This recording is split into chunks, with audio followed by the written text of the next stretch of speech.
Measurement of gases का, measurement of mass, volume, pressure and temperature. ठीक है, gases का जो मास मेजर करना है, वॉल्यूम मेजर करना है, temperature, pressure, how can you measure the measurement of the mass, volume and pressure and temperature. First one कि how can you measure the mass of the gas. Container के अंदर हमने कहा specially कि weight of the container containing the gas. ठीक है ना, मेरे सिंपल सा लॉजिक है,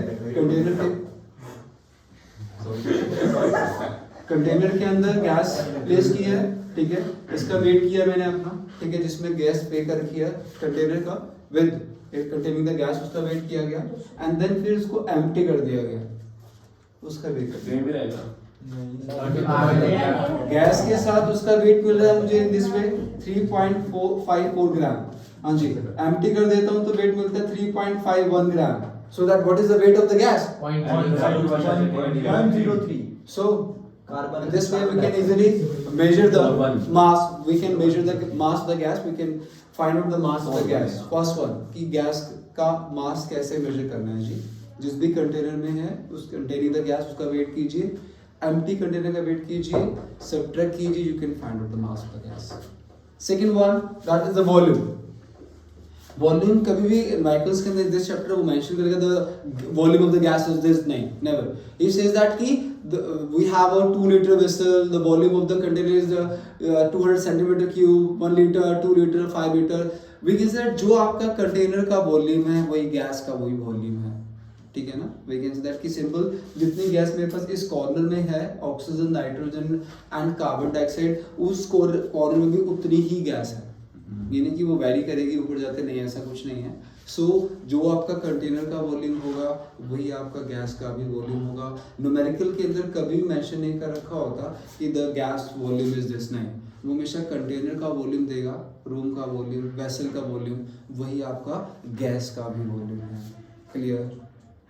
सो इन दिस वे तो ये उसने बताया मास और वॉल्यूम का मेजरमेंट। थर्ड थिंग की प्रेशर। प्रेशर जो एक स्टार्टिंग में फर्स्ट चैप्टर में वी हैव डन दैट कि at STP conditions the temperature is 273 kelvin and the pressure is 180 and 1 atmospheric that is equal to the 760 mm of mercury. What is कि ये exact value, यही value क्यों ली हमने, है ना, 760 ही क्यों, और क्यों और वैल्यू क्यों नहीं, वो इस चैप्टर में प्रूव करता है जी। प्रेशर को मेजर करने के लिए we know that कि प्रेशर को मेजर करने के लिए जो दो we have a 2 इंस्ट्रूमेंट, एक होता है जी बैरोमीटर, एक होता है मैनोमीटर। तो एयर एटमॉस्फेयर का प्रेशर मेजर करने के लिए जो इंस्ट्रूमेंट यूज करते हैं जी वो बैरोमीटर होता है। गैसेस का प्रेशर मेजर करने के लिए जो इंस्ट्रूमेंट यूज किया तो वो मैनोमीटर होता है। I am repeating again, to find out the pressure of atmosphere we use that the instrument barometer. Okay, to find out the pressure of the gases we use the instrument manometer. ठीक है, manometer उसने कहा जी 2 type के होते हैं जी, एक openly manometer होता है, एक क्लोजली मैनोमीटर होता है। ओपनली में वी कैन से दैट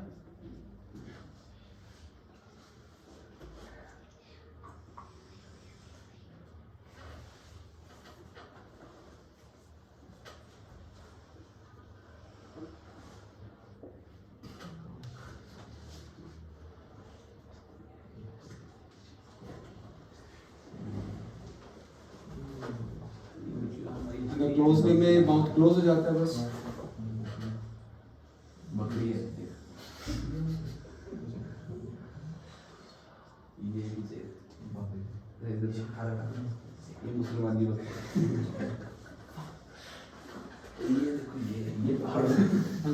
इसमें हमेशा जो आपका है जिसमें मर्क्यूरी बिल कर रखा होता है मैडम, जिसमें इधर लिसन देना बच्चा।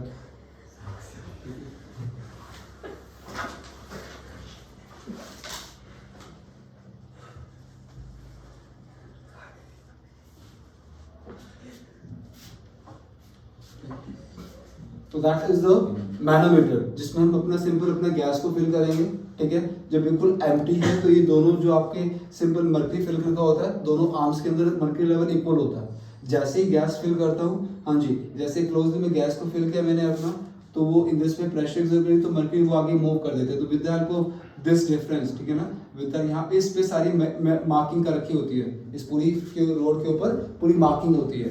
तो with the help of this difference we can find out the pressure of the gas. Okay, हाँ जी, तो ये जो डिफरेंस आता है जी उसके through we can find out the pressure of the gas. तो वो उसने क्या बताया, we have a two instrument, manometer में बताया कि गैसेस को हम इसके अंदर फिल कर देंगे मैनोमीटर के अंदर, और जितने भी प्रेशर एक्सर्ट करेंगे we can find out the इस गैस का इतना प्रेशर एक्सर्ट हो रहा है। और मैंने कहा we have a two type, open limb and close limb. Close limb manometer उनके लिए, उन गैसेस के लिए यूज करते हैं जिनका प्रेशर एटमॉस्फेयर प्रेशर से कम होता है। This instrument close limb manometer just use for the that gases which the pressure has lesser than the atmospheric pressure। but जो open limb मैनोमीटर है, चाहे गैसेस का प्रेशर ज़्यादा है चाहे गैस का प्रेशर कम है, दोनों के लिए एप्लीकेबल होगा। This instrument use for the all the type of gases. ये वाला इंस्ट्रूमेंट क्लोज लिंक देख रहे हो, एक का माउथ मैंने क्लोज रखा है जी, एक का माउथ मैंने ओपन रखा है। ओके, यहाँ से प्रेशर एटमॉस्फेयर में पड़ेगा ना, इस जगह से काम करेगा, उधर नहीं, उधर क्लोज है। तो जिन गैसेस का प्रेशर एटमॉस्फेयर प्रेशर से कम होता है उनके लिए सिर्फ हम क्लोज लेम, ठीक है ना। और हाँ जी, ओपन लेम में अगर ओपन लेम है तो चाहे कम हो गैस का प्रेशर चाहे ज्यादा हो, दोनों के लिए यूज होगा। बड़ी ये वाला सिर्फ कम वाले के लिए, ज्यादा वाले के लिए नहीं। ओके, ये तो कहानी हुई जी मैनोमीटर की। And what is the barometer? अभी बताया बैरोमीटर का काम क्या होता है, टू फाइंड आउट द, हाँ जी, एटमॉस्फेयर प्रेशर मेजर करने के लिए जो इंस्ट्रूमेंट यूज करते हैं वो बैरोमीटर था। पूरा जो कंटेनर, एक बीकर जिसमें पूरा मर्क्यूरी फिल किया हुआ था, वो लिया गया, पूरा मर्क्यूरी फिल किया हुआ जिसके अंदर,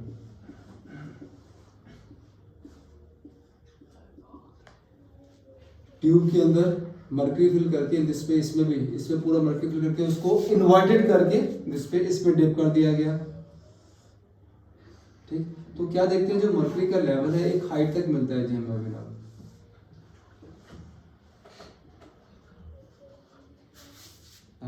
रिकॉर्डिंग अगेन, एक डिश एक कंटेनर लेते हैं, ये सब experiment at a C level पर किया जाता है, ठीक है। हाँ, so in the container we will take that the mercury पूरा फिल कर दिया, फिर एक टेस्ट ट्यूब लीजिए, ठीक है ना, स्पेशली काफी हाइट की रहती है बिकॉज़ दैट, और उसके अंदर फिर मर्क्यूरी फिल करते हैं, उसको इन्वर्टेड करके डिप कर दिया जाता है किसमें, उस डिश के अंदर। एंड देन हम एक स्पेसिफिक हाइट देखते हैं अपना, सिंपल सी बात, अगर हम वाटर के अंदर भी देखिए, वाटर के अंदर अपना कुछ पानी फिल करके डालते हैं तो एक स्पेसिफिक हाइट तक जाता है ना।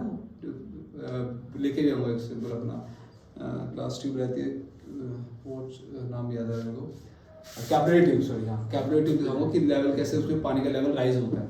आई विल शो यू।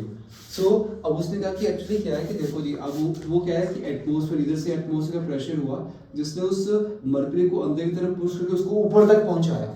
एक हाइट मिल रही है जी, इस हाइट को जो मेजर किया गया वो कितना मिला जी, 76 centimetre. You can imagine that कि इमेजिन करो 1 फीट स्केल आप यूज करते हो वुड का ना, 1 फीट आपका 30 सेंटीमीटर होता है जी, 30 सेंटीमीटर, रिमेंबर दैट माइंड के अंदर।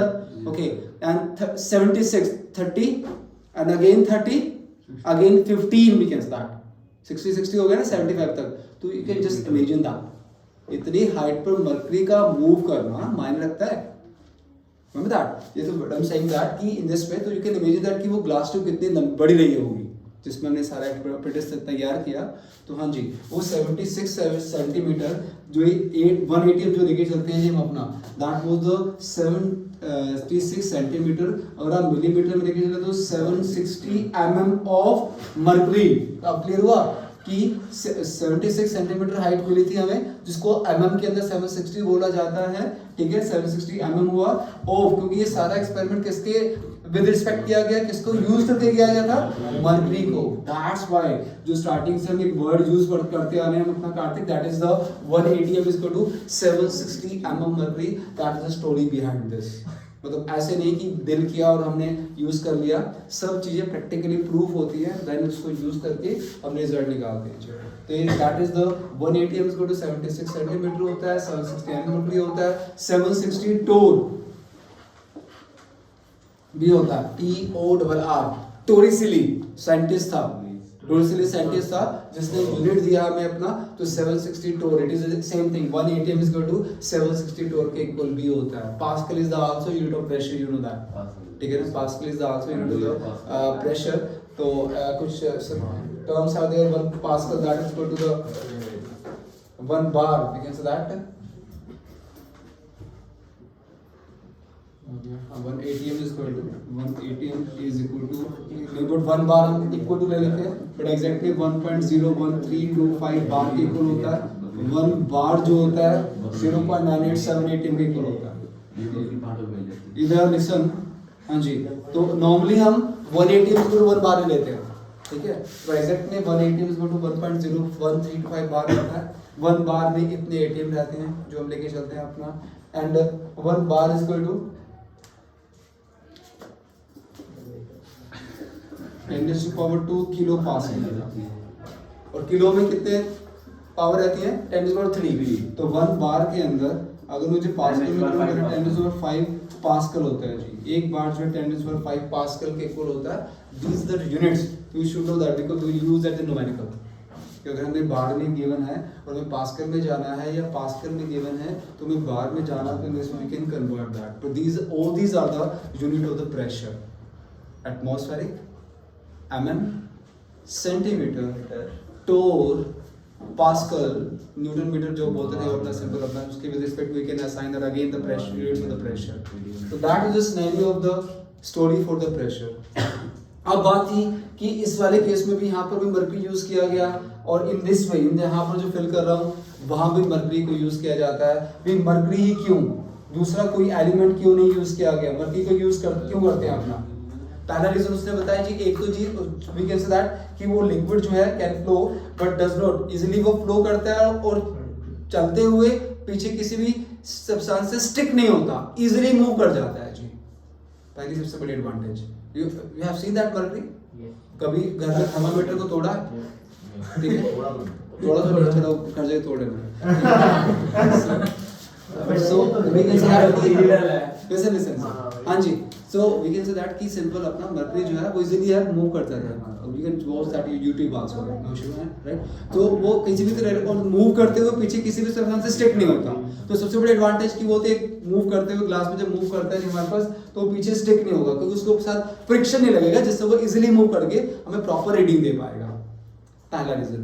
सेकंड रीजन वो दैट कि एक जी उसकी जो कोएफिशिएंट ऑफ एक्सपेंशन काफी हाई रहता है, ठीक है. कोएफिशिएंट एक्सपेंशन काफी हाई का मतलब लिटिल बिट भी उसको टेंपरेचर मिला एकदम एक्सपेंशन एकदम मूव करता. जो थर्मामीटर हम यूज चलो अब तो we have a digital thermometer, तो पहले तो दूसरे वाले होते थे जी मर्करी वाले स्पेशली, ठीक है ना, वो छिड़कते चीज उसको है ना. हाँ तो अभी भी हॉस्पिटल्स में तो अभी वही रहते हैं. सो उसमें क्या है जी, वो मर्करी के लेवल को हम डाउन करते हैं, उसको लिटिल बिट भी है जिस थर्मामीटर माउथ के अंदर लगाया जाता है आपका, ठीक है, तो उसको लिटिल बिट भी हीट मिलेगी. उसने बताया कि उसका कोएफिशिएंट ऑफ एक्सपेंशन बहुत ज्यादा होता है, लिटिल बिट भी हीट मिली है एकदम मूव करता है जी, राइज करता है. तो that's why we using that the mercury. तो उसने रीजन के कारण ही कहता है जी बैरोमीटर में भी मर्करी यूज किया और मैनोमीटर में भी मर्करी को यूज किया, ठीक है. तो आगे चलते हैं जी, ठीक है. तो that is the scenario. And the third one, fourth one, the temperature. Temperature को मेजर करने के लिए we have a 3 scale. Kelvin, Lord Kelvin था, सेल्सियस, एंड्रू सेल्सियस था जी, एंड फ़ारेनहाइट. 3 स्केल है जी हमारे पास. टेंपरेचर को मेजर करने के लिए we have a 3 scale. Kelvin, Celsius और centigrade, it is the same thing, and Fahrenheit. ठीक. मेजर जो पूरे चैप्टर में यूज होना है हमारे पास that was the Kelvin scale and the centigrade और सेल्सियस स्केल यूज होना है. And in the 9th class we have observation was that कि temperature Kelvin always equal to the temperature in degree Celsius plus 273, है ना. कि अगर simple सी बात है, मैं अपना एग्जांपल लेता हूँ कि नॉर्मल ह्यूमन बीइंग का जो टेंपरेचर होता है जी वो कितने डिग्री सेल्सियस होता है? 37 डिग्री सेल्सियस. ओके, अगर केल्विन की बात करता हूं तो 37 प्लस 273 इट बिकम्स 310 केल्विन. अगर फ़ारेनहाइट की बात करता हूं तो it becomes 98.4 Fahrenheit. So we can say that कि आपका जो तीनों स्केल फ़ारेनहाइट में, सेल्सियस में और केल्विन में ये स्केल चलते हैं जी. इस चैप्टर के अंदर फ़ारेनहाइट तो स्केल कहीं यूज ही नहीं होना. पूरे चैप्टर में कौन से 2 स्केल चल रहे हैं जी? Kelvin and Celsius. In the numerical temperature always given in the Celsius form, और आपको हमेशा उसको केल्विन में कन्वर्ट करना है. Addition of 273, exact value was the 273.15. ठीक है ना। 9th में तो चलो 273 लर्न किया, बट आपको इस लेवल में एग्जैक्ट वैल्यू लर्न करनी है जी। एडिशन होता है 273.15 का, जब भी सेल्सियस को केल्विन में कन्वर्ट करना है। तो we have this way we can measure the mass, volume, pressure and temperature of the gas, right.